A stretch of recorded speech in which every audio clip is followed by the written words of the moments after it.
c'est quoi le but, mettons, dans tes rêves les plus fous, là? Il n'y a aucune barrière, là. C'est qu'on soit les plus gros retailers de meubles au monde, qu'on overtake Ikea. Comme j'ai dit, on a commencé avec un divan en 2020. D'ici la fin 2025, on est dans toute la maison.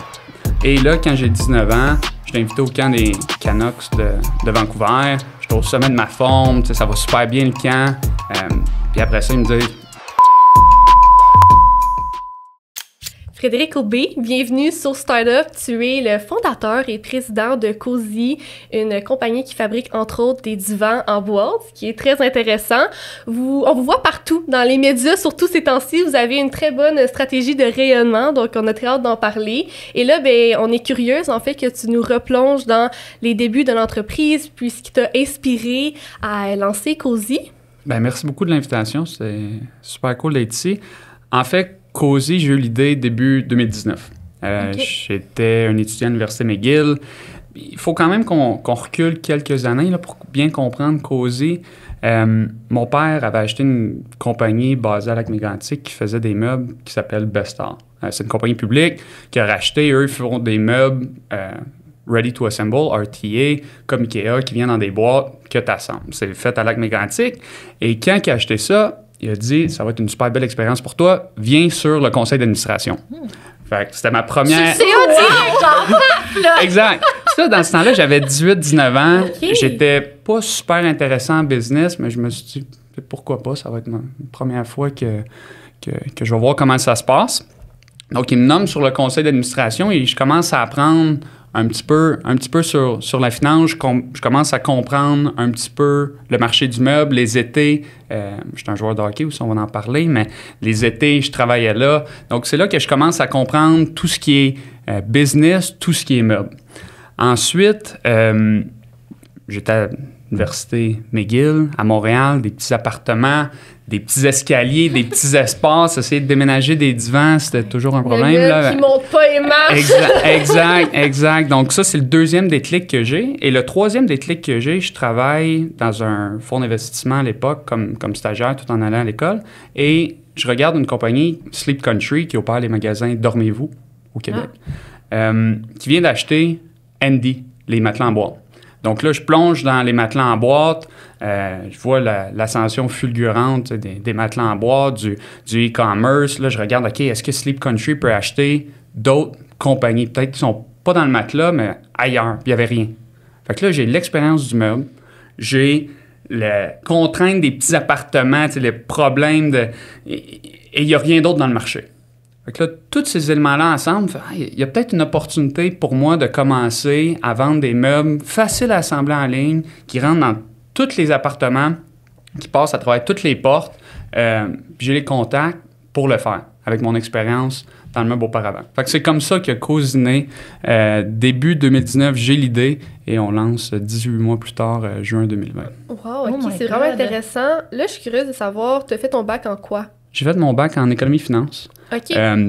Et là, justement, quand je suis nommé sur le conseil d'administration de Bestar, là, je commence à être intéressé un petit peu plus en finance.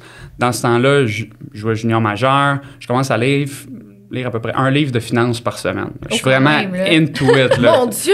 Into it. Okay. Tu vas au cégep dans ce temps-là, mais tu prends comme 3-4 cours au cégep pour balancer avec le hockey. Fait que j'ai plein d'autres temps pour lire. Fait que je me mets vraiment dans le beat de finance, dans le beat d'économie. Fait que quand j'arrive dans mon bac, là, j'ai quasiment un bac de fait juste en lecture.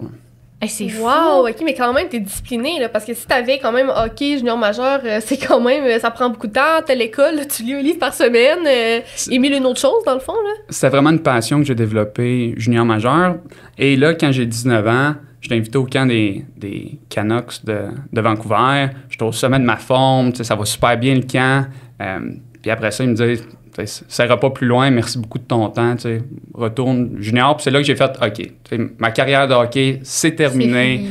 Je me concentre sur la finance, je me concentre sur la business. J'ai joué une autre année junior, puis après ça, je suis rentré à McGill, mais pendant ce temps-là, j'étais déjà en train de développer une autre passion. C'était pas comme, faut que je lise, faut que je lise. C'était vraiment une passion pour tout ce qui était le monde de la business, le monde de la finance. Puis moi, je voulais travailler en investissement. C'était... Ma dernière année junior, là, je savais que c'était pour le fun puis que j'étais pas pour faire un joueur de hockey. Est-ce que justement la passion que tu as développée en finance, ça a aidé la transition parce que je pense qu'il y a C'était beaucoup... drôle ça ma question. Ben tu sais, il y en a beaucoup là, d'athlètes. Moi, j'ai des amis justement qui ont fait du sport professionnel de ce genre de calibre-là, puis ça fait partie de leur identité souvent. Puis quand ça prend fin, ben des fois c'est soudain puis c'est difficile, surtout quand le cégep finit là, souvent c'est là que des fois, tu passes pas au prochain niveau. Fait est-ce que tu crois que ça t'a aidé à faire la transition? Ça a été difficile cette année-là d'apprendre que ça se poursuivre pas le hockey? Ah non, ça a été super facile. Ah, ça m'a pris... Tu sentais libéré quasiment, on dirait? Libéré. Tu sais, je suis retourné au gym peut-être 5-6 fois depuis ce temps-là. J'étais encore en train de récupérer de mon écœurantite. J'ai pas remis les patins pendant 2 ans et demi. Puis là, je joue avec des amis dans les ligues de garage le soir. Puis c'est cool, mais ça m'a pris beaucoup de temps avant de recommencer à jouer au hockey. Là. J'avais passé à autre chose. J'avais fait ce que j'avais à faire. J'avais eu du fun. J'ai aucun regret, mais là, c'était le temps de passer à autre chose. Puis ça a été une transition là, super facile. Je regrette absolument rien. Hey, c'est tellement rare qu'on entend ça. D'habitude, c'est comme là, j'ai passé des semaines au lit, puis là, la blonde sait plus quoi faire de lui parce que là, il est dépressif et tout. Puis moi, je suis curieuse de savoir aussi, tu sais, là, quand tu siégeais sur le CA, là, concrètement, moi, dans ma tête, un CA, c'est comme des gens assis à une table, puis ils parlent. Mais comme, c'est quoi le genre de décision qui se prend sur un CA, là? Mais ça dépend vraiment du genre de compagnie que tu es. Le CA de COSI, c'est assez... c'est un super CA, c'est des discussions d'à peu près 2 heures. Toutes les discussions se font au préalable. OK. Puis pendant la discussion du CA, c'est des updates. Puis après ça, c'est plus des conseils stratégiques. C'est du monde avec beaucoup d'expérience. Puis je leur pose des questions. On leur pose des questions sur comment ils voient certains sujets, comment ils voient certaines décisions qu'on a faites ou certaines décisions qu'on pense prendre. Et il y a d'autres CA comme Bestar dans le temps, que c'était du monde d'affaires qui étaient tous investis dans Bestar. Donc là, c'était vraiment des décisions de CAPEX qui se prenaient. Puis c'était une grosse table, beaucoup de gens autour de la table. Et là, quand je siégeais sur ce conseil-là, ben c'était vraiment... Pour moi, c'était de l'apprentissage. Là. Je disais rien pendant 8 heures. C'était vraiment comme, OK, qu'est-ce que je peux apprendre aujourd'hui? Hey, mais c'est fou quand même que ton père t'ait mis sur oui, mais c'est hot! Parce que juste, ben, c'est vraiment hot parce que justement, moi, les entreprises que je connais qui ont des CA, tu sais, les places sont comptées puis c'est comme, vraiment, sont précieuses, là, ces places-là. Fait que ton père, c'est quand même c'est cool qu'il ait fait ça, mais est-ce que les membres du CA, ils ont été surpris ou c'était comme, c'est le fun qu'il y ait un jeune à la table? Ouais, ben, tu sais, j'étais pas trop dans ces conversations-là. Là, s'ils étaient déçus que je sois là, ça, ils me l'ont pas dit. Mais ils étaient tous super réceptifs. Okay, c'était tout cool. Super bon monde, vraiment. Mon père, il avait fait ça pour mon apprentissage. Il pensait que ça pourrait être bon pour moi. Puis ça a été game changer. Très cool. Fait que là, tu fais ton bac, puis tout. L'idée, est-ce qu'elle vient pendant le bac ou quand ça termine? Tu sais, ça a été quoi? Ça a été à mon 4e semestre. Fait que directement dedans. Et quand j'ai lancé COSI, il me restait encore un semestre COSI à McGill. Donc, moi, de la manière que je voyais ça, c'était... J'étais toute seule. Si ça fonctionne, tant mieux. J'ai une job en sortant de l'université. Si ça fonctionne pas, je vais aller faire ma maîtrise. J'étais quand même bon à l'école. J'aurais pu faire une maîtrise, mais je me gardais mes portes ouvertes. Là. Puis, tu sais pas, quand tu lances une entreprise, oui, tu as des expectations, mais à la fin de la journée, s'il y a personne qui achète tes divans, ben là, il faut que tu te réveilles de bord. Fait que je me donnais 12 mois. En juin, là, je me donnais 12 mois pour voir comment c'était pour se passer. Mais là, tu dis ça, puis je me dis, OK, oui, je suis d'accord, mais tu sais, c'est toujours bien des meubles, c'est pas rien. Dans le sens, ça te prend quand même capital à investir, puis tout, pour acheter tes premiers meubles, dans le fond. Fait que ça a été quoi, ces étapes-là? Mais en fait, COSI, c'est très simple. C'est un site web avec de l'inventaire. C'était ça au début. C'était un modèle, 4 couleurs. Je pense qu'on avait comme 16 différentes boîtes. J'avais commandé 5 containers. J'avais eu des amis qui m'avaient aidé pour le site web. Puis c'était vraiment un test. L'adage qui est « fail fast », là, ben moi, c'était ça. C'était comme si ça va fail, il faut que je le sache rapidement. Fait que je suis all-in pendant 12 mois. OK, vraiment. Fait que vraiment, quand tu as lancé COSI, tu avais le matériel, tu avais des quantités suffisantes pour répondre à une certaine demande.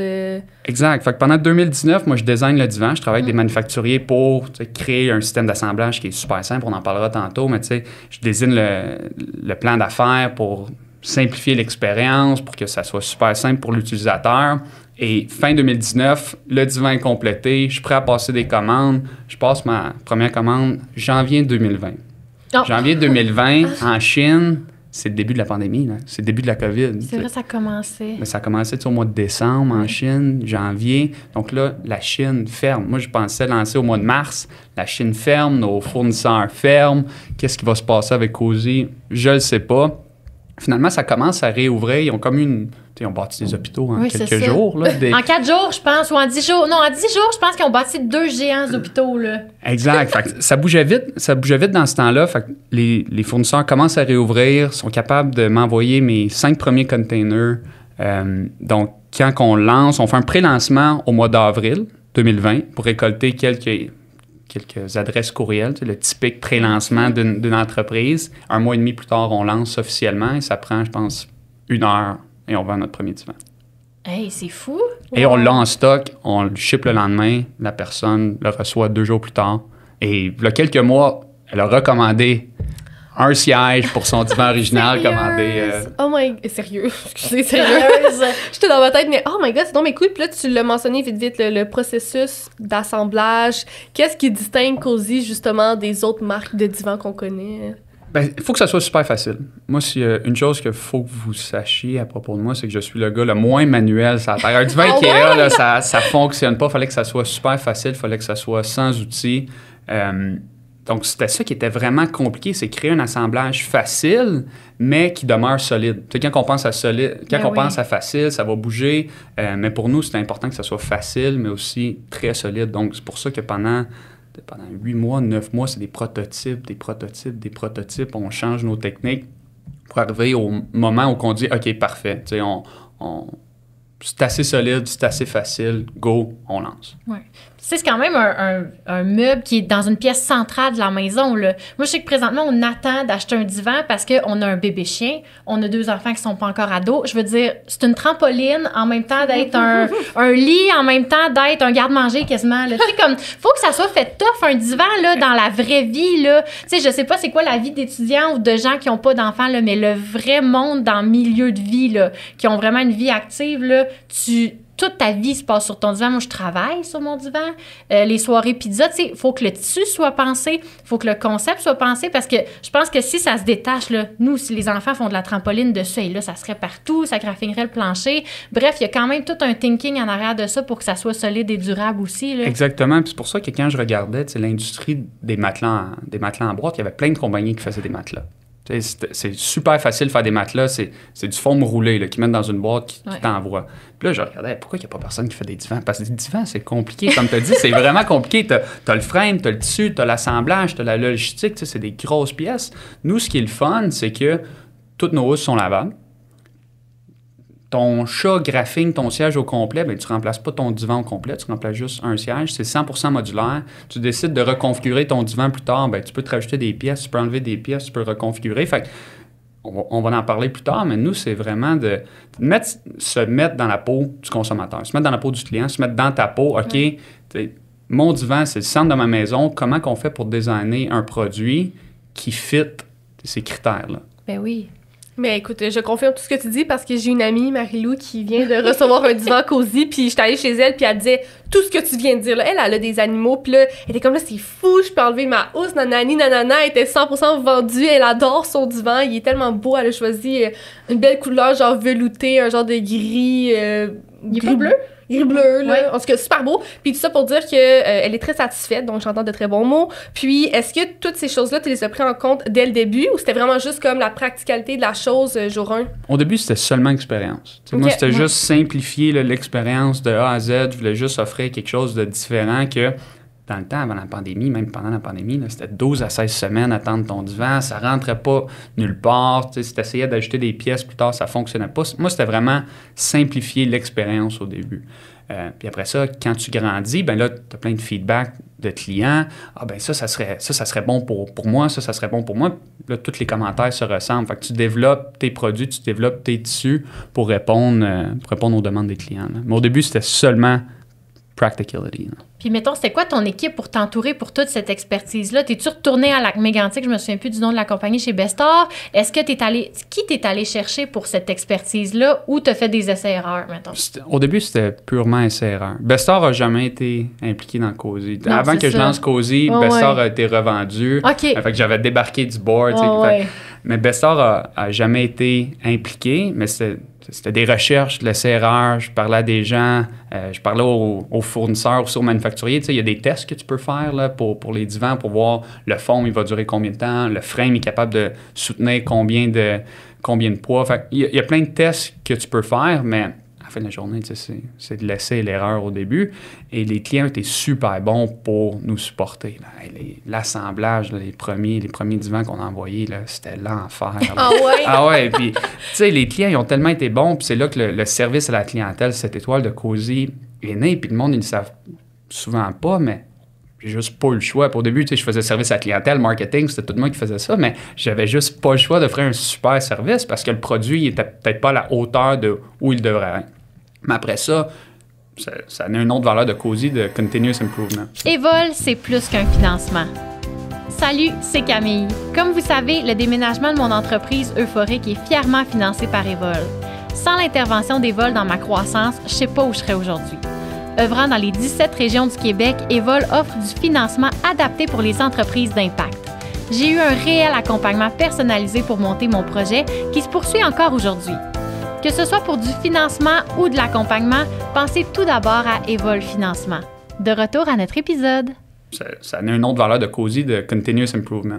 On est toujours en train de s'améliorer, toujours en train de chercher, OK, comment on peut être meilleur, comment on peut être meilleur. Ça vient des premiers divans qu'on a reçus qui étaient pas montables.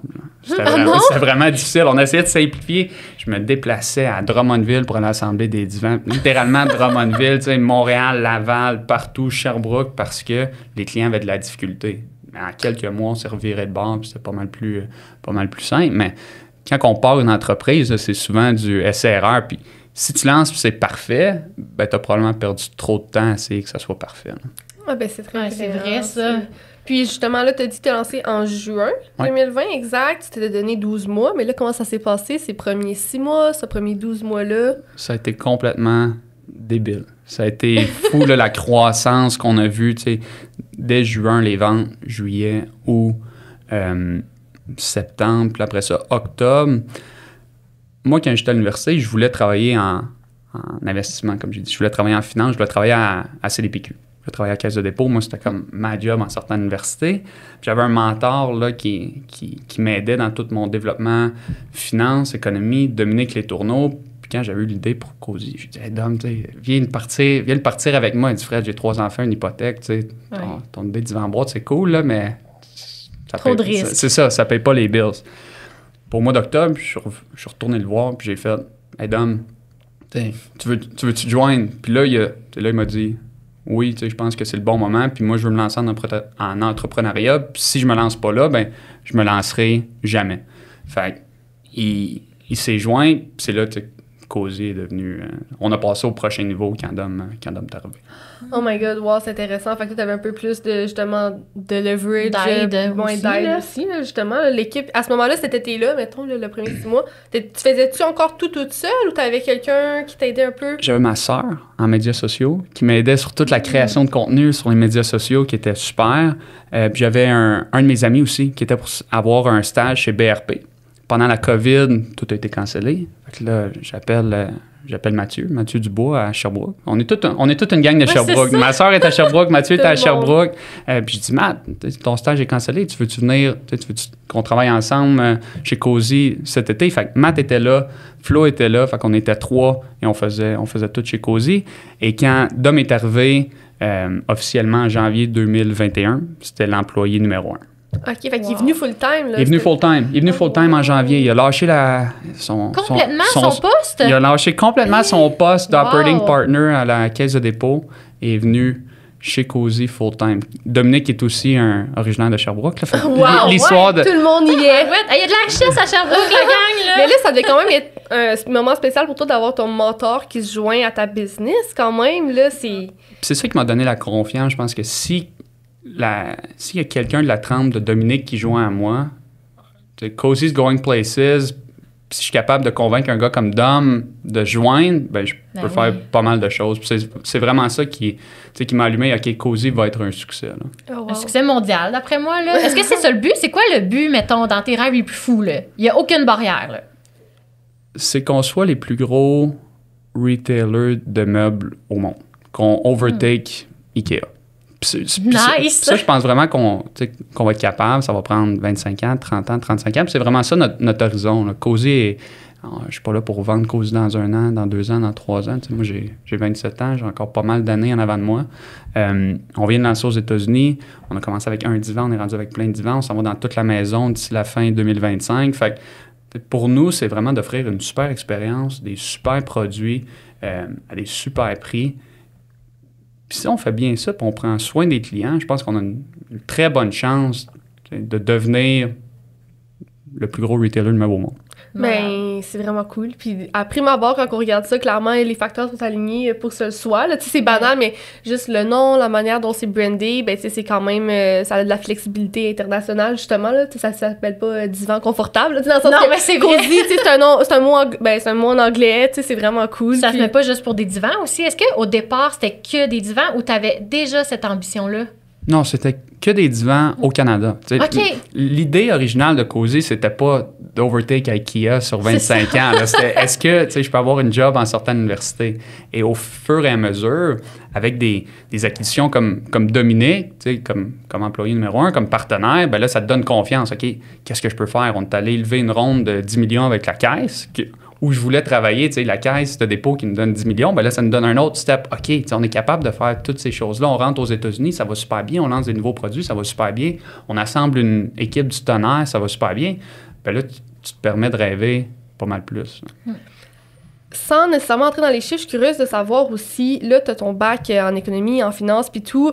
Peux-tu nous parler un peu de comment, justement, ça a impacté Cozy, en le sens où tu as un bon bagage là, pour gérer les chiffres, tout ça? Penses-tu que ça, c'est un atout pour la manière dont Cozy est géré? Ou? Oui, au début, c'était vraiment c'est un modèle financier solide, de vélocité de capital, de retour sur capitaux. Fait que, oui, il y a un modèle très financier à Cozy. C'est pour ça qu'on prend plein de décisions comme aller directement au consommateur puis pas vendre à travers d'autres détaillants. Oui, il y a une question d'expérience, mais c'est aussi une question très financière. Fait que c'est certain que tout mon parcours économique, mon parcours financier m'ont aidé dans le démarrage de Cozy. C'est clair. Puis justement, là, aujourd'hui, comme tu viens de le dire, ben, vous avez toujours été directement au consommateur puis tout ça. Fait que, encore une fois, ça, comment ça vous distingue des autres compétiteurs, mais surtout aussi d'un point de vue comme business, là, justement, qu'est-ce que ça change?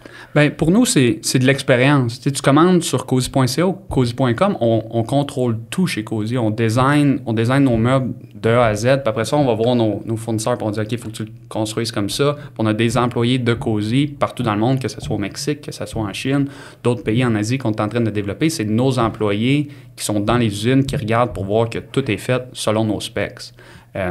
Ensuite, c'est nos entrepôts qu'on opère au Canada. On a un entrepôt à Vancouver, on a un entrepôt à Toronto, on a un entrepôt à Montréal. Donc, c'est nous qui ship, c'est notre service à la clientèle. On contrôle toute l'expérience de A à Z. Donc, ça, c'est super important pour nous. Si on veut vraiment simplifier, bien, il faut tout contrôler.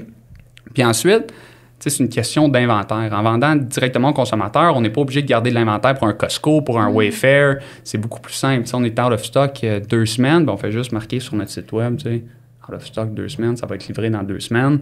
Donc, ça, c'est pas mal plus simple que gérer un gros retailer qu'il faut que tu ailles du stock toujours, qu'il faut que tu ailles 7, 8, 10, 12 semaines d'inventaire pour un retailer comme ça. Donc, économiquement aussi, ça fait beaucoup plus de sens. Pour le client aussi. Est-ce que, tu sais, parce que je sais que, mettons, nous, en coiffure, là, mettons, il y a des marques, nous, les salons, on n'a pas le droit. Tu sais, le consommateur ne peut pas acheter directement ces marques-là. Il faut qu'il passe par des distributeurs, après ça, les salons, après ça, nous. Mais veut pas, là, à chaque fois, le prix, c'est 50 de plus, 50 de plus, 50 de plus. C'est ce qui vous permet, j'imagine, d'offrir un prix meilleur aux consommateurs aussi. 100%. On contrôle.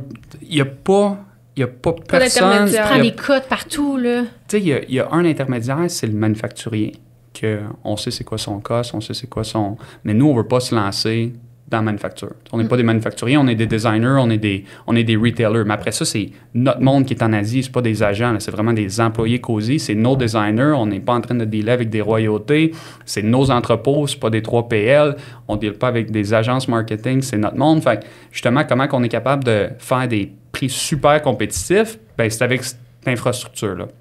Et c'est pour ça qu'un investissement comme la caisse de dépôt, bien, ça nous permet d'amortir ces coûts fixes-là, bâtir cette équipe-là, bâtir cette infrastructure-là, pour ensuite être capable de refiler des super prix aux clients. Là. Fait qu'on est capable d'offrir une super qualité, un un super prix parce qu'on contrôle toute la chaîne.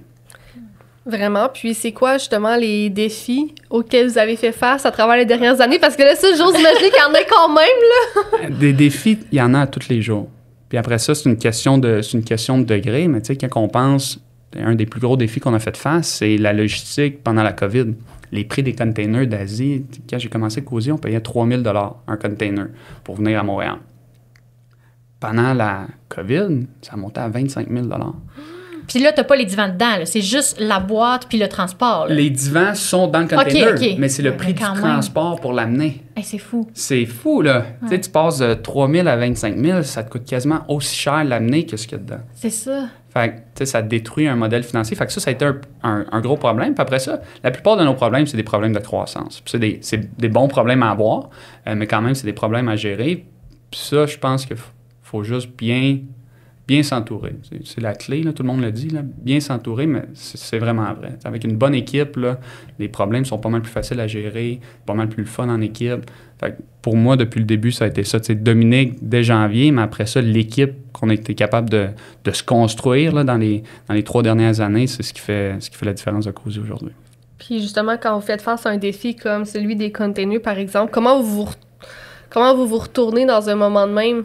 T'essaies de penser à des solutions, t'essaies de voir, OK, ça peut-tu durer bien longtemps, mais après ça, tu le sais pas trop. Tu sais pas trop ce qui va arriver. On a augmenté nos prix un petit peu, on a essayé de ralentir, on s'est équipé de partenaires financiers pour essayer de traverser la tempête. Dans ce temps-là, c'était un produit. Là. C'est pas comme si on avait plein de produits et qu'on va amortir les coûts sur plein de produits. Fait que tu essaies de traverser la tempête le mieux que tu peux, trouver des solutions comme monter tes prix, diminuer tes coûts à d'autres places.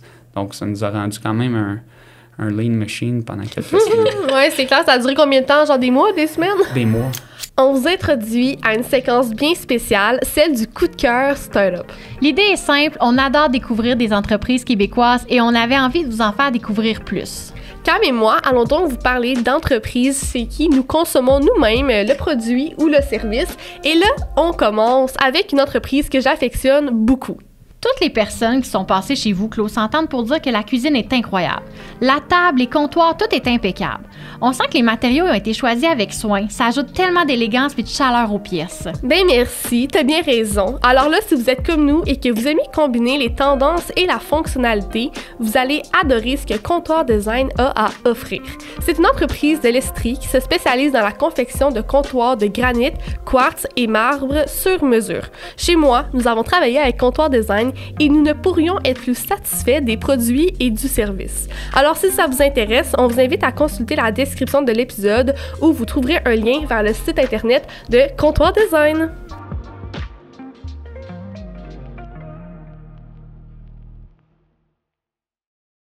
Puis après ça a redescendu, mais ça a duré, la hausse a commencé, je dirais, mi-2021 jusqu'à fin 2022 là, pour que ça se régulise. Fait que juste quand vous aviez une bonne vitesse de croissance, le Dominique est arrivé, puis là, paf, les prix triplent pour produire pour faire venir votre produit. Exact. Ouais. Plus que triple, c'est quasiment fait x10. Là.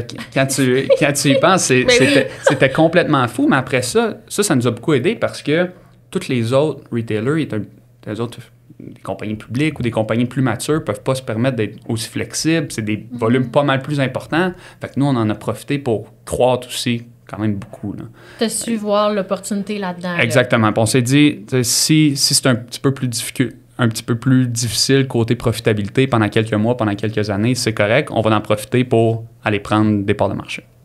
Ça fait du sens. Puis, si on parle un peu de votre modèle d'affaires, bon, c'est sûr qu'en fait, on en a parlé un peu, mais vous avez j'ai un plan de mémoire. Je sais. Un quoi? Tu veux parler, mettons, de la structure des employés des équipes, vu qu'ils sont pas un manufacturier? OK, non, excuse-moi, ça vient de me revenir. Excusez. Oui, justement, vous avez un produit où vous vendez une fois et demie aux gens. Tu sais, comment ça fonctionne? Parce que plus je me plonge dans les modèles d'affaires, plus je comprends que, justement, il y a vraiment des entreprises qui vendent quelque chose. Exemple, la Gourou, on va en racheter chaque semaine, tu sais, mais un divan, on s'en rachètera pas chaque semaine. C'est vrai. Fait que ça, comment tu l'évalues? C'est-tu comme on se dit... comment ça marche, là, justement? Ben, c'est vrai si tu vends seulement des divans. Des divans, t'en as besoin de combien dans ta vie? Une fois aux 7 ans, une fois aux 10 ans. J'espère que tu ne reviennes pas l'année prochaine pour te racheter un divan. Ça veut dire qu'on On a fail à quelque part. C'est pour ça que de plus en plus, on se lance dans toute la maison. On a commencé à sortir des tables, on a sorti des tapis, on a sorti des étagères. Donc, pour nous, quand on regarde notre plan de développement de produits, quand on regarde qu'est-ce qu'on veut développer, on a 2 stratégies. On développe des produits pour acquérir des nouveaux clients, donc des divans, des lits, des tables à manger, qui sont complètement différents des autres alternatives sur le marché, que les gens vont aimer, qui vont venir chez Cozy pour ce meuble-là et qui vont rentrer dans l'écosystème Cozy. Et il y a d'autres choses comme des tables, des tapis, des nightstands pour le bedroom, où que là, on se dit, OK, ça, c'est un play lifetime value, c'est un play LTV, où que là, les gens qui ont déjà acheté chez Cozy vont revenir pour se mettre une table, se mettre un tapis, pour acheter les chaises à dîner. Donc, pour nous, c'est comme ça qu'on voit ça. On a des produits qui vont acquérir des clients et on a des produits que les clients vont revenir pour acheter. Puis je pense que c'est important de le balancer, ou sinon, avec les coûts de marketing qui augmentent, ça devient vraiment difficile pour une entreprise qui vend seulement une fois aux 7 ans de perdurer dans le temps. Puis on l'a vu avec des Peloton de ce monde. Oui, qui ont un subscription, mais tu as besoin de combien de vélos stationnaires dans... J'allais demander c'était quoi ça, justement, c'est quoi? Peloton. Peloton, OK. Ce sont des vélos stationnaires où tu as un écran que tu peux voir, mais tu sais, des vélos stationnaires, tu en as besoin... Mais non, 1 ou 10 ans, 15 même plus, là. Exactement. Fait que ça, pour nous, c'est important de créer des produits que les gens peuvent revenir pour acheter. On a une collection d'accessoires aussi de plus en plus exhaustive. Donc, c'est important de développer des produits que les gens vont revenir à toutes les saisons ou à toutes les années pour acheter chez Cozy. Ben c'est clair, parce que justement, des fois, je vois des business, puis là, je me dis, oh, tu sais, c'est plus délicat, là, puis justement, une business qui a, je sais pas moi, en Estrie, ben là, tu sais, c'est sûr qu'ils vont toujours en avoir de la clientèle, mais à un certain point, tu fais un peu le tour de comme les consommateurs prêts à acheter ton produit. OK, ils l'achètent une fois, mais là, ils n'ont pas besoin de le racheter 12 fois dans la même année. Là, fait que c'est délicat. Est-ce que pour ces produits-là, c'est-tu des produits justement qui vont coûter un peu plus cher en pensant à ça ou pas nécessairement? Non, pas nécessairement. Nous, c'est vraiment offrir une meilleure valeur possible. Si tu es déçu avec un item de Cozy, ben tu reviendras probablement pas. Fait que pour nous, c'est important d'avoir le meilleur prix tout le temps pour que tu te dises, hey, c'est une super qualité, c'est un super prix. Prochaine fois que j'ai besoin d'un item pour la maison, c'est sûr que je retourne chez Cozy.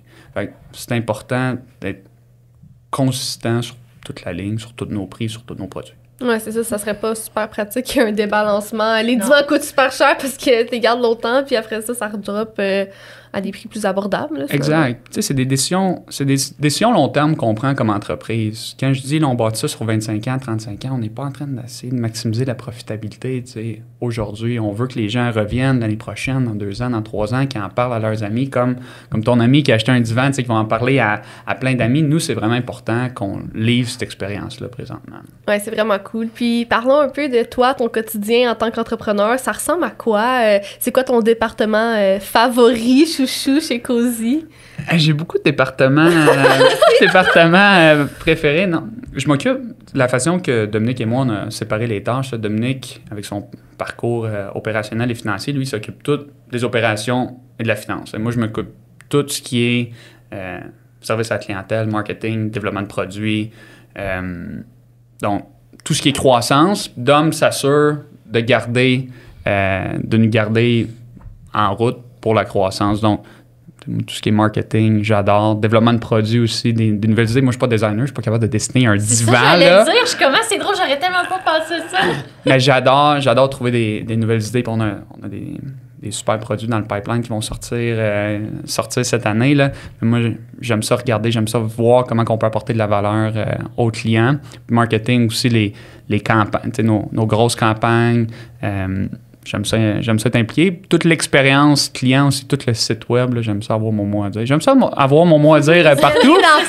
On a tellement du super monde que ils vont prendre mon feedback, mais aussi je prends beaucoup leur feedback. Là, c'est du monde qui sont dedans tous les jours. Quand moi, je suis in and out, j'aime ça être impliqué un peu partout. Oui, vraiment. Vous avez combien d'employés maintenant? On est rendu 125 employés. Puis quand on pense que, tu sais, Dom, janvier 2021... était employé numéro 1. Ça fait pas longtemps, là. Ça fait 3 ans et 2 mois qu'on était 2. On est 125. On ouvre un entrepôt à Los Angeles. Notre entrepôt à Toronto, ça fait 1 mois. Fait que, les employés vont croître là. Mais non, c'est beaux projets. Puis on a une super équipe. À la fin de la journée, c'est le fun quand l'équipe qu'on a construite aime travailler chez Cozy, puis on aime travailler avec eux. Donc, juste un bon match. Mais ça va tellement vite. Mettons, là, tes journées, là, c'est-tu 100 heures semaine? Tu te lèves-tu à comme 4 heures le matin? Puis t'es-tu genre dans le hustle, le grind là, qu'on voit des fois là, sur les médias sociaux, ou t'es plus comme... Non, moi, Cozy, c'est mon travail, puis j'ai comme une ligne directrice, puis je la suis, puis ça y va, genre? C'est quoi ta mentalité sur le nombre d'heures par jour, ou comme ça ressemble à quoi, là? Réalistement. Ben là, je suis le décalage horaire. J'arrive d'Asie 17 jours. Là, fait que là, oui, je me réveille je me réveille à 4 heures du matin, mais tu sais, comme entrepreneur, tu comptes pas vraiment tes heures. Tu sais, moi, j'aime beaucoup FDB. Là. Je sais pas si vous avez vu FDB sur TikTok, mais tu sais, moi, j'écoute beaucoup ses vidéos. Tu sais, je ris beaucoup. Pas de FDB, de mais as-tu pris sa formation? C'est ça la question, là. Je devrais peut-être. Mais tu sais, je compte pas mes heures. Je pense que c'est important, tu sais, d'avoir un certain équilibre. Mais après ça, c'est sûr que je passe beaucoup de temps, tu sais, chez Cozy. Mais je me dis pas, il faut que je me lève à 4 heures, il faut que je grind. Tu sais, ça devient naturel. T'as comme pas vraiment le choix de le faire. Il y a tellement de choses qui se passent, ça va tellement vite qu'il y a toujours quelque chose à faire, mais après ça, je pense qu'il faut que tu prennes le temps. J'ai un chien, je viens de... C'est quoi en français? Je viens de m'engage. De fiancer! Oui, de me fiancer. Merci beaucoup. C'est pas banal, là. Je viens de m'engage. Oui, fait que tu sais, je passe beaucoup de temps aussi avec ma conjointe, avec nos parents la fin de semaine. Mais tu sais, c'est sûr que la fin de semaine, mettons qu'on va voir nos parents, je vais travailler quand même. Je vais travailler les soirs, je vais travailler le matin. Tu sais, je passe beaucoup de temps à travailler. Je passe du temps avec des amis. Mais c'est certain que tu sais, je compte pas les heures. C'est ça. Mais la belle j'aime ce que je fais. C'est ça, je fais rien d'autre. La passion de l'entrepreneuriat, c'est ça qui compte finalement, c'était bien. Puis, je suis curieuse aussi de savoir, là, tu as dit justement 125 employés. Comment tu trouves ça, gérer du monde? Est-ce que tu étais quel type de leader? J'aime ça, l'idée du monde, puisque les gens oublient, tu sais, comme entrepreneur, tu commences, tu es tout seul, tu fais tout. Il faut rapidement que tu progresses à être un gestionnaire puis un leader. Puis la progression, tu sais, doit se faire rapidement. Moi, j'avais jamais eu de job. J'étais un joueur de hockey, mais j'ai jamais vraiment eu de job. J'ai jamais été gestionnaire. J'avais jamais travaillé dans une entreprise. Fait que là, comment tu devais d'abord, puis tu essaies de leader une équipe, une organisation de 125 personnes qui s'en va à 200 personnes, 250 personnes. Mais comme leader, tu sais, je suis assez simple. Moi, je lead par l'exemple. Je pense que je suis fair, je suis transparent, j'ai des high standards of performance, mais les gens, ils savent tout le temps sont où avec moi. Je suis fair. Je te dis comment les choses sont. Je change pas d'idée à tous les jours. C'est un gars de finance. Exact. C'est juste, non, mais c'est juste clair. C'est mettre l'expectation clair, puis après ça, laisser les gens faire le travail en autant que ça soit clair, en autant que ça soit bien expliqué, puis que tu sois là pour répondre aux questions. Que les gens sachent c'est quoi le standard de performance et d'exécution chez Cozy. Je pense que c'est le genre de leader que je suis exigeant. Mais après ça, je suis exigeant envers moi-même. Puis il n'y a rien que je vais te demander que je ne ferai pas non plus. Fait qu'après ça, tu sais, c'est pour des gens, ça n'en est pas pour d'autres, puis c'est bien correct avec ça. Bien, j'aime ce que tu as dit, l'idée par l'exemple. Je pense que ça, c'est le fun quand le gestionnaire est capable de le faire. Des fois, c'est pas possible, tu sais, puis c'est correct parce que parfois, tu vas exiger à tes employés des choses que tu n'es peut-être pas nécessairement capable de faire non plus. C'est pas tes compétences. Ben, c'est ça dans certains scénarios, mais c'est vraiment cool. Puis crois-tu que ton expérience en tant qu'athlète, joueur de hockey, tu reprends quelque chose de là? Et puis je pense que oui. Là. 100%. Puis j'ai eu la chance d'évoluer sous plein de très bons entraîneurs. Puis ça, c'est, tu sais, comme gestionnaire, tu sais, comme CEO, à la fin de la journée, tu es un coach, là, tu sais. Les employés, c'est les joueurs qui jouent pour toi. Tu sais, faut que tu saches motiver une équipe pour qu'ils viennent à tous les jours, puis qui build Cozy, puis qui ait du fun, mais à la fin de la journée, tu es un coach. Fait que moi, j'ai joué pour André Tourigny, ma dernière saison junior majeur. André Tourigny, qui est maintenant l'entraîneur-chef des Coyotes de l'Arizona, dans la LNH. Puis André, c'était un coach que tu voulais tellement gagner pour. Là. Il était tough, il était fair, mais tu voulais tellement gagner pour André que moi, comme CEO, c'est ce que j'essaie de refaire. J'essaie que les gens qui travaillent chez Cozy gagnent pour moi, gagnent pour Cozy, mais gagnent pour moi, puis en étant fair, tough, puis que tu saches la ligne est où toujours. C'est vraiment inspirant, ça. Mais on dirait, c'est drôle parce que j'ai écouté un petit vidéo qui parlait de les CEO qui voyaient leurs entreprises comme une famille versus les CEO qui voyaient leurs entreprises comme des équipes de sport. Puis il disait que les équipes de sport, c'était beaucoup plus performant puis ça détache beaucoup l'émotion de, là. Ouais. Fait que, Mais moi aussi, dans les derniers temps, je me suis plongée dans, justement, là, différentes personnes qui parlent de le parallèle entre le sport puis l'entrepreneuriat, puis qu'en fait, dans les deux domaines, il y a comme des choses à prendre qui, quand on les combine, font des équipes très puissantes, surtout pour le leadership, en fait. Fait que c'est pour ça que je posais la question. Je trouve que c'est vraiment cool. Ça fait des bons team players, tu sais. Puis surtout, ben, ce qui est intéressant, c'est que avant de plonger dans la suite de notre épisode, permettez-moi de vous parler de notre partenaire RH qui incarne l'esprit même de l'entrepreneuriat et du développement humain. Chez Sismic Culture d'Impact, l'entrepreneuriat n'est pas seulement dans leur ADN, c'est au cœur de tout ce qu'ils font. En tant que leaders en coaching, en développement organisationnel et en stratégie d'impact en ressources humaines, ils sont les architectes de cultures fortes et innovantes dans les organisations québécoises. Ils croient au pouvoir de la collaboration, à la force du partenariat. Avec Sismic, la transformation devient réalité. Leurs mots-clés, performance, engagement, expérience. Nous sommes fiers de les avoir comme partenaires sur Startup. Leur soutien à la relève entrepreneuriale, c'est plus qu'une cause sociale, c'est une philosophie d'action. Alors si vous cherchez à innover, à bâtir une culture forte, à propulser vos équipes vers l'avant, faites équipe avec Sismic Culture d'Impact. Maintenant, replongeons dans l'inspiration avec cet épisode. Je le dis souvent, tu sais, chez Cozy, on n'est pas une famille. Puis ça, il faut que ça soit clair, là. On n'est pas une famille. On travaille ensemble, c'est cool. Tu arrives le matin, on travaille ensemble, on a du fun. Mais après ça, tu pars, tu s'en vas chez vous, tu vas voir ta famille. T'sais. Ah ouais, vous faites une délimitation quand même. Ah, il faut, là. Si on décide que ça marche plus demain matin, ça marche plus demain matin. Et si je décide que ça marche pas avec ma soeur demain matin, c'est encore ma soeur. Ouais. C'est ça que t'allais dire, mais c'est vrai ce que tu nommes là. Ouais. Je parlais tantôt dans l'auto avec Chloé que des fois, quand j'ai des démissions d'employés, je vis ça comme des peines d'amour. Puis je trouve ça tellement dur. Mais le fait de dire, ben c'est un team player, puis là, ben il est allé jouer dans une autre équipe. Oui, c'est bien correct. Puis il va rayonner ailleurs. Puis moi, je vais aller recruter quelqu'un de mieux pour faire grandir mon entreprise à moi. Versus, comme tu dis, si tu vois ça comme une famille, c'est comme ta sœur, là, si elle quitte le bateau, mais elle est encore ta sœur. T'as encore un espèce de lien partout. Puis là, les attachements émotionnels, tabarouette. Ouais, non, c'est bien d'être capable de diviser. Mais justement, aussi, autonomie, c'est vraiment le fun quand t'as des employés dévoués qui mettent tout leur cœur, tout en gardant une certaine distinction. Puis, ce que j'ai lu il y a pas longtemps, c'est qu'en fait, ça, c'est gratuit, puis c'est vraiment cool parce que, tu sais, oui, tu dois rémunérer ton employé, mais tu sais, toi, t'en as, puis toi aussi, tu dois en avoir. Moi, j'ai pas d'entreprise, mais, tu sais, des employés qui sont comme, ils prennent l'entreprise à cœur comme si c'était la leur, mais ça, c'est vraiment cool parce que ça coûte rien, tu sais, puis c'est vraiment le fun parce que là, ils sont tout aussi impliqués, engagés. Fait que, tu dis que t'es une belle équipe, puis je pense que ça fait toute la différence. Tu sais, 125 personnes en 3 ans à peu près, c'est beaucoup. Ça aurait pu être déstabilisant. Puis toi, ben, ça te sort complètement de ta zone de confort, mais tu sais... L'attitude des gens, c'est ce qui est le plus important. Puis c'est pas pour tout le monde. T'sais, des entreprises, là, c'est pas pour tout le monde. Il y a différents styles d'entreprise, puis c'est correct que ça marche pas avec tout le monde. T'sais. Tout le monde essaie de faire fonctionner un employé, que ça va pas, on va essayer de régler son problème. Mais peut-être que le problème est plus deep que ça, puis t'es pas obligé de changer ta...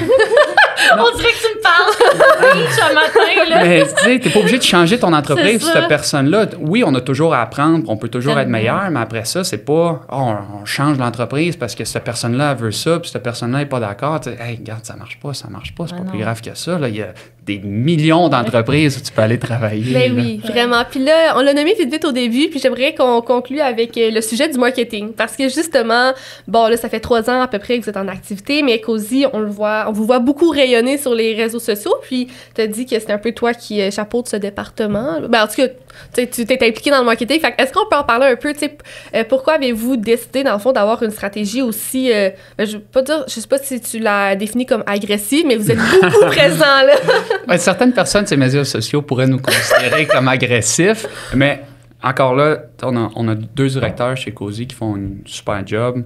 On a Christine McPhee, qui est notre directrice artistique, puis on a Félix Robitaille, qui vient de Sherbrooke aussi. Ah, nice! Qui est notre directeur marketing.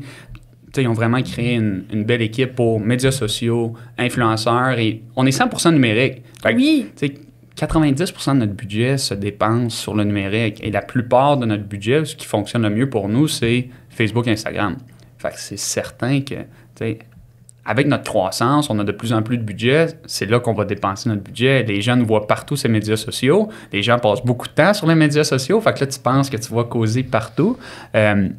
Mais vers où on s'en va? On a ouvert notre premier magasin à Toronto. On a vu ça, d'ailleurs. Moi, j'ai pas vu ça. Moi, j'ai vu, c'est beau, vraiment. La semaine dernière, je pense que ça va être une super expérience. Donc, on regarde c'est quoi les prochaines étapes pour nous comme magasin pour essayer de se diversifier. On va commencer aussi à faire pas mal plus de télé, d'affichage, mais comme jeune entreprise qui croit, le plus facile, c'est d'aller sur les médias sociaux. Et quand ça fonctionne, tu remets de l'argent, et les gens voient de plus en plus. Mais tu l'as bien dit, c'est que vu que ces médias, on a l'impression de vous voir partout, mais en réalité, tout votre budget va là-dedans. Vous n'êtes pas nécessairement dans des affiches, décider ça, mais tu sais, depuis que là, on allait te recevoir, puis que dans les derniers jours, on faisait plus de recherches, écoute, j'avais tellement de ads Cozy, puis ça, c'est pas, tu sais, c'est l'algorithme. Bon, ouais, c'est ça, là, ça se fait tout seul, mais je trouvais ça fascinant, puis c'était plein de mondes différents, tu sais, des créateurs de contenu, des ads qui sont faites par vous, puis j'étais genre, OK, wow, là, ils sont partout, puis c'était pas la première fois non plus, là, justement, je pense que votre marketing d'influence, il est bon aussi, c'est le fun, parce que c'est un produit que que justement, vous envoyez ça à un créateur de contenu, whatever, on dirait que, en tout cas, moi, en tant que consommatrice, je trouve pas que c'est dérangeant d'avoir une publicité pour ça. Des fois, il y a des produits, je suis comme, c'est inutile, tu sais, pourquoi ça, c'est mis de l'avant, mais comme être divan, c'est cool, genre. Qu'est-ce que tu trouves inutile, genre? Bah, beaucoup d'affaires. Ben oui, il y a mille et un produits que. Oui, mais pas des divans. En tout cas, on en reparlera, mais c'est ça. je trouve que des divans, c'est le fun. Ben, dans le sens que. Je sais pas, je trouve que des fois, il y a des produits que c'est comme trop de la surconsommation banale, alors qu'un divan, ben, on en a tous. Puis c'est comme. Je trouve que c'est le fun de découvrir des bonnes marques de meubles, tu sais, justement, fiables, où le service est le fun. Fait que ça, je trouve ça le fun. Tu sais, c'est pas juste. Je sais pas, c'est pas cheap, c'est pas. En tout cas, bref. Je trouve que votre marketing est vraiment le fun, puis. Vous faites vraiment une belle job. Ben, merci Félicitations. beaucoup. Merci. Puis là, qu'est-ce qui s'en vient pour Cozy dans justement les prochaines années? Bon, les 25 ans, c'est quand même une grande projection. On n'a pas besoin d'aller dans 25 ans, mais tu sais, moyen, court terme, qu'est-ce qui se passe? Ben, comme j'ai dit, on a commencé avec un divan en 2020. D'ici la fin 2025, on est dans toute la maison. Donc, on va s'en aller dans la chambre à coucher, on va s'en aller dans la salle à dîner, on va sortir de plus en plus de divans. On sort un divan-lit qui va être complètement incroyable cool. dans les prochains mois. C'est tellement un divan-lit en boîte? Un divan-lit en boîte, le premier au monde, facile complètement modulaire, 100% modulaire, facile à assembler, sans outils. C'est incroyable. Selon moi, ça va être notre meilleur produit. Cozy a sorti depuis le début, là, de loin. On a aussi des super tables qui vont sortir, mais le divan-lit, c'est notre gros produit. Puis après ça, justement, compléter notre croissance dans la maison. On vient de lancer aux États-Unis, juin 2023. Ça va super bien. Donc, continuer notre croissance aux États-Unis. Puis ça nous donne la confiance aussi de commencer à regarder d'autres pays. On regarde le UK, l'Europe, l'Australie. Moi, mon rêve aussi, c'est de commencer à explorer le marché chinois, là, commencer à vendre en Chine. On voit des compagnies que ça va super bien. Donc, regarder la possibilité d'expandre internationalement. Et pour ça, ça va prendre une super équipe, une super structure opérationnelle, un brand que les gens trust. Fait que c'est vraiment ça où Cozy se focus, là, c'est de créer un brand que les gens aiment, que les gens pensent quand ils pensent à meubles, continuer notre croissance de produits, continuer notre croissance internationale. Parce que là, c'est beaucoup de choses en même temps. Là, les États-Unis, l'expansion de plusieurs produits, nouveaux produits dans la marque, aller dans d'autres pays. Il se passe mille et une choses. Comme tu as dit, c'est important que les racines soient solides, mais vous avez l'air d'être super bien partis. Mais je trouve ça cool que tu mentionnes l'Asie, la Chine, whatever. Tu as dit que là, tu étais là-bas dans les derniers jours. Fait que c'était... C'était-tu pour ça? Non, c'était plus sur c'était plus une question de trouver des sources d'approvisionnement pour Cozy. J'ai passé 17 jours. On a fait Vietnam, Thaïlande, Malaisie, Singapour, Chine. Principalement, notre source est en Chine. On a des partenaires aussi au Mexique, mais c'est certain qu'on regarde d'autres pays. Là. Il y a quand même un risque à seulement être associé avec la Chine. On a des super bons partenaires là-bas qui décident d'investir dans d'autres pays pour nous construire des usines pour se diversifier de la Chine. Mais ça a été un super voyage. Tout le monde en Asie, la nourriture en Asie, c'est le fun, mais j'étais quand même content de revenir au pays, de voir Emma, ma fiancée, de voir mon chien. Ouais, c'est cool. C'était-tu la première fois que tu y allais? Non, c'est la 4e fois là, que je vais. La plupart de notre business se passe là-bas, côté approvisionnement, fait que j'essaie d'y aller quand même. Une fois de temps en temps. Ouais, quand même, vraiment. Est-ce que t'aimes ça voyager pour le travail ou t'es plus comme homebody? Ouais, j'aime ça partir, mais j'aime ça revenir. OK. Une parfaite balance entre les deux. C'est cool. Moi, j'ai une question. On a-tu le temps encore? Oui, vas-y. Oui, OK, parfait. Parce que des fois, moi, je divague. Mais mettons, là, tu parles de l'Australie, puis là, tu veux aller démarcher ça, ou l'Asie, ou quoi que ce soit. C'est quoi le first move quand tu dis, OK, je m'attaque à tel marché? Est-ce que tu as comme des agents qui peuvent t'aider dans ce démarchage-là, ou c'est toi qui t'imprègne un peu de cette culture-là? C'est quoi l'étape 1, mettons? L'étape 1 pour nous, là, quand on a pensé aux États-Unis, c'est de vraiment voir, OK, c'est quoi la compétition là-bas? Ça ressemble à quoi? Est-ce que le marché est trop compétitif? Ça ressemble à quoi les prix? Ça ressemble à quoi les options de meubles dans un pays X? Puis vraiment de s'imprégner de la compétition. Si on voit qu'on est capable d'ajouter de la valeur aux consommateurs, ben là, on se dit, parfait, c'est peut-être un marché pour nous. Puis après ça, c'est beaucoup de légal, c'est beaucoup de logistique, c'est de monter une compagnie dans ce pays-là. On avait un checklist là, au USA. Quand on est rentré aux États-Unis, on avait juste un checklist qu'on a suivi pendant 1 an. C'est que, OK, 1, 2, 3, 4, 5. On avait des rencontres hebdomadaires où c'était des updates de chaque point sur le checklist. Puis 12 mois plus tard, tu lances.